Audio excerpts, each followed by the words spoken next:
Peace and many blessings. Happy day to you.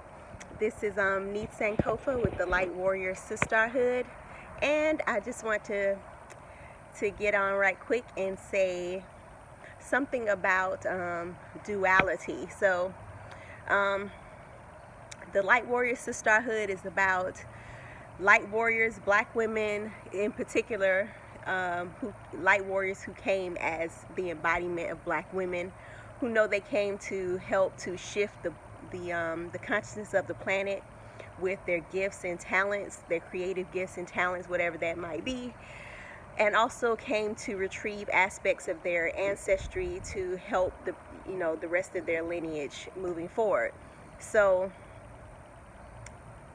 in this walk, I find that I am constantly coming up to checkpoints with myself, because I do have an awareness that, wherever that level of awareness is in the infinite spectrum, I do not know, but I am aware that I am a divine being. I am a thought in the mind of God, and I exist as a oneness with the Creator, with creation, with other beings.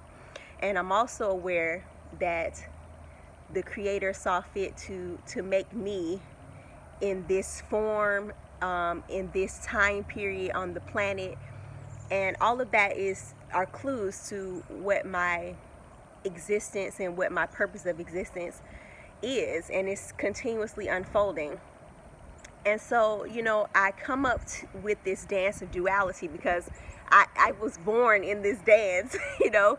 I have always been a very spiritual person, but also have very dark aspects of myself, my shadows, which I am present with. I often dance in the world of those who are no longer with us in the physical. And I'm a lover of nature and all those things that are very present for us physically. I was a dancer, and I still am a dancer, but when I was younger, I primarily danced, and then I had this call to, go in and find out my warrior aspects, and I became a Marine, and that was what was available to me to figure out that yearning. So even now, as I'm stepping forward and also asking other beings to step forward into the light, and bring forward our gifts and talents, and try to see how can we use these for our families, for our legacies, and also for the world, I come up against these points where I'm like, I know how this ends. The Creator, the divine has it. It really doesn't matter what we do. The Creator is going to move and shift us in the direction that we are going. So do I really need to exert my energy and my power and my will or anything like that? Do I really need to do that, or can I just be very blessed and blissful? Because I can find blessed and blissful peace I love to be by myself in nature. I don't do it now because I have a very young baby girl, 7 months old at the time of this recording. But before then, I spent the last 2 years really immersed in silence, long periods of silence, and I love that. I can find so much peace and joy. I can just sit out here and listen to the birds chirping, and with the sun and the moon, So that's one aspect of myself, and the other aspect is I know I have words that are coming from those deep spaces, talents, gifts, and arts that help me on this life journey, and also sharing them helps other people on this life journey. So I just wanted to speak to what to do with that energy, because what I'm realizing is the only time I really feel a tension with those is when I am trying to keep myself on one end of it or another, like completely keep myself isolated and keep myself in a perceived level of what should peace feel like to me. And when I'm trying to hold that, that's one aspect where tension starts to rise, and I'm like, oh, I gotta do something. And the other aspect is, you know, just this push, like, yes, I'm going to shine my light and I'm going to, you know, like, change the whole world by myself today. And that's another, hi, this little bee is buzzing around me. So I will look up wasp medicine when I get done.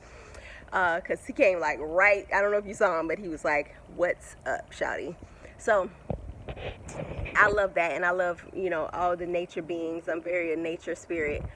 So so the other aspect of, you know, that pushing energy, and a friend of mine, Giovanna, the spiritual love coach, check her out, she's awesome, was giving me some insights, and she said that I have to find out how to do the dance that I do. And that was very resonant because I've been contemplating on that. And what that's saying to me is, I've always been a dancer since, I mean, this is part of my ancestry, the physical parts of my ancestry that are my big, huge, great teachers. And it is that a dance very rarely is still, you know. Even when the dancer is still, the energy and the heart and the motion of the emotion and is still like very much resonant and dancing. So that's my advice. Find the dance of being a light warrior, and you know, the light and the warrior is the dance, you know, holding the light, understanding we know how this ends, but we are the catalysts for envisioning it and sending it in a direction and a trajectory. We are how the divine is doing this work. Yes, we know how it ends. We're a part of it, otherwise we would not be here during this space and time. So speaking those words of wisdom for myself and for anybody to whom it might resonate. So have a beautiful, blissful day of dancing through whatever you got to dance on through. Yeah. Love, light, and blessings. Mwah.